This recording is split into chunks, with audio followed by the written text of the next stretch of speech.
जंगल के सारे पक्षी सर्दियों के लिए अनाज इकट्ठा कर रहे थे। अरे कालू जी, हमें भी सर्दियों के लिए अनाज इकट्ठे कर लेने चाहिए।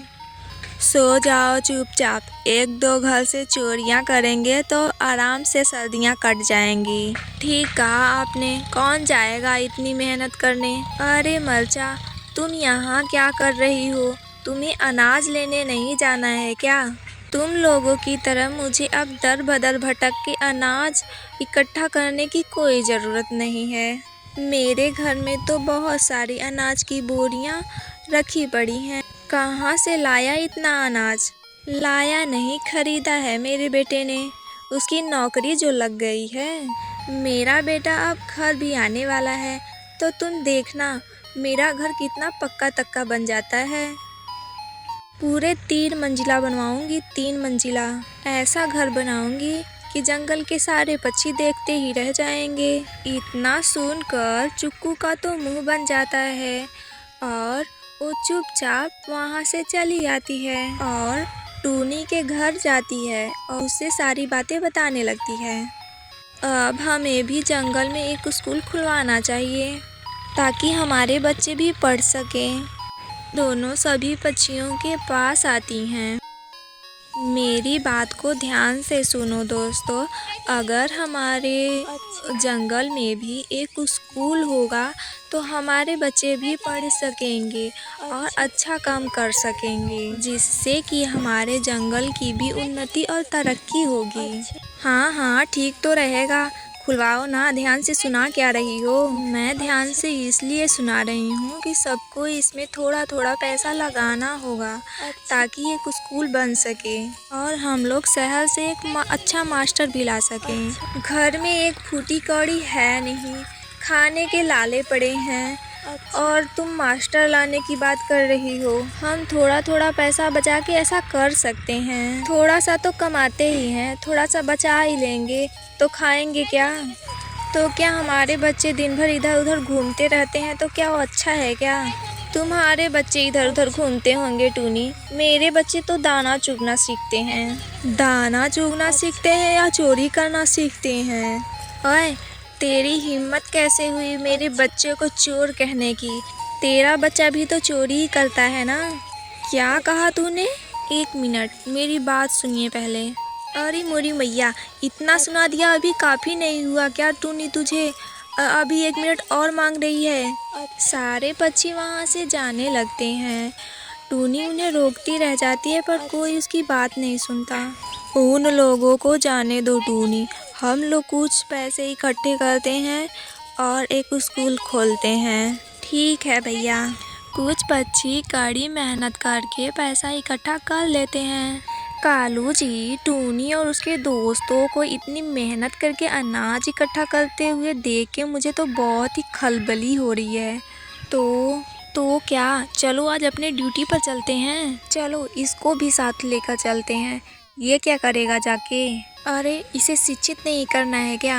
हाँ हाँ चलो ले, हाँ हाँ। रात होने पर तीनों लोग चोरी के लिए निकल जाते हैं। अरे कालू जी, सबसे पहले किसके घर में चोरी करनी है? सबके घर में करेंगे बारी बारी से। तीनों लोग टूनी के घर में घुस जाते हैं और अनाज की बोरियां उठाने लगते हैं। अरे अरे, एक ही बोरी ला दो। तो एक बोरी क्या होगी? तुम ले लो ना। अरे मेरे पंख तो बहुत ही कमजोर है ना, आधा तुम ले लो, आधा ढूई को दे दो। अरे मेरे बेटे ने अभी पढ़ाई की नहीं, एग्जाम शुरू हो गए, तो क्या मेरे पंख दर्द नहीं करते क्या? तुमसे 2 बोरी अनाज नहीं उठती, क्या करोगे तुम अपनी जिंदगी में? चुप कर, लात जितना तुझे लातना है। लगता है सुबह होने वाली है। चाहे कुछ भी हो, तेरी कथा संपन्न हो तब तो हम घर को प्रस्थान करेंगे ना। तीनों लोग बारी बारी से सबके घरों में चोरी करके अपने घर चले आते हैं। सभी पक्षियों के सामने हमें ऐसे नाटक करना है जैसे कि हमारे घर भी चोरी हो गई है। सुबह होने पर टूनी देखती है कि उसका अनाज का बोरी तो है ही नहीं। तब वो चुग्गू के घर जाती है और चुग्गू के घर जाने के बाद टूनी को पता चलता है कि चुग्गू के भी अनाज चोरी हो चुके हैं। वो सब बहुत दुखी होती हैं। यहाँ पर तो सारे पक्षी हैं लेकिन कालू नहीं दिख रहा है। चलो उसके घर चलते हैं, कहीं उसी का ये कारनामा तो नहीं है ना। सारे पक्षी कालू के घर जाते हैं तो देखते हैं कि कालू की पत्नी बेहोश पड़ी है। अरे कालू, तुम्हारी पत्नी को क्या हुआ? कालू रोते हुए कहने लगता है, मेरे घर कल रात बहुत सारे चोर आए थे और सारा अनाज ले गए, तो मेरी पत्नी उसी के दुख में रोते रोते बेहोश हो गई। अरे कोई जल्दी से ठंडा पानी लाओ, मुंह पे डालते हैं तो शायद होश आ जाए। कालू की पत्नी सब सुन रही होती है और वो ठंडे पानी का नाम सुनते ही खुद से ही उठ के बैठ जाती है और दिखाने के लिए रोने लगती है। चुप हो जाओ, चुप हो जाओ। क्या अब तुम ठीक हो? ठीक होने की बात तो अब ना ही करो, मैं तो अब मर जाना चाहती हूँ। ऐसा मत बोलो, सब ठीक हो जाएगा। अरे क्या ठीक हो जाएगा, जो था वो तो सब उजड़ ही गया ना मेरा। कितना मेहनत किया था, कितना मेहनत किया था, खून पसीना एक करके मैंने अनाज इकट्ठे किए थे सर्दियों के लिए। अब मैं क्या करूं? न जाने क्या लिखा है मेरे भाग्य में। अरे तुम्हारे घर में ही नहीं चोरी हुई है, हम लोगों के घर में भी चोरी हुई है, तो अब क्या ही कर सकते हैं। चलो हम लोग फिर से मिल बांट के अपना काम करेंगे और सर्दियों के लिए फिर से अनाज इकट्ठा कर ले। देखो मैं रात से बैठी बैठी रोए जा रही हूँ। देखो इतना आंसू से मेरा आंगन भर गया। मेरा दुख तुम नहीं समझ पा रही हो टूनी। बहुत मेहनत की थी तब जाके इतना अनाज इकट्ठा किया था। हाय मोरी मैया, आंगन भर गया रो रो के। और आंसू तो आंगन में से बह भी गए होंगे, नहीं तो कालू की पत्नी तो यहाँ स्विमिंग पूल ही बना डालती। मुझे तो दाल में कुछ काला पीला लग रहा है। क्या कहा तुमने? क्या कहा? तुम मेरा मजाक उड़ा रही हो? जाने दो कालू जी, जाने दो। दुख के समय सब ऐसा ही करते हैं। हम लोगों के ऊपर दुख पड़ा है तो क्या लेने दो, सबकी बारी आएगी। इतने में सारे पक्षी वहाँ से चले आते हैं और अपना अपना काम करने लगते हैं। ओ देखो कालू जी, वो क्या आ रहा है? अरे ये क्या है? ये तो इंसानी दुनिया का वाहन है। ये तो मरचा के घर की तरफ जा रहा है। लगता है मरचा का बेटा है जो शहर से आ रहा है। तुम सबको मेरे घर दावत है, चली आना। सारी पक्षियाँ मरचा के घर जाती हैं तो देखती हैं कि उसका घर 3 मंजिला बन चुका है और अंदर बहुत सारी लाइटें लगी हुई हैं, बहुत सारे पकवान भी बन रहे हैं।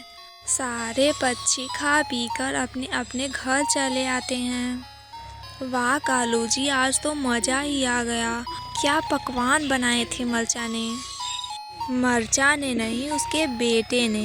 हमने बहुत गलती कर दी कालू जी, जो हमने टूनी की बात नहीं मानी। अगर हमने टूनी की बात मानी होती तो हमारा बेटा भी आज नौकरी कर रहा होता और हम ऐसे पकवान रोज खाते। अभी भी ज़्यादा देर नहीं हुई है, चलो हम लोग टूनी से सुबह बात करेंगे स्कूल के बारे में।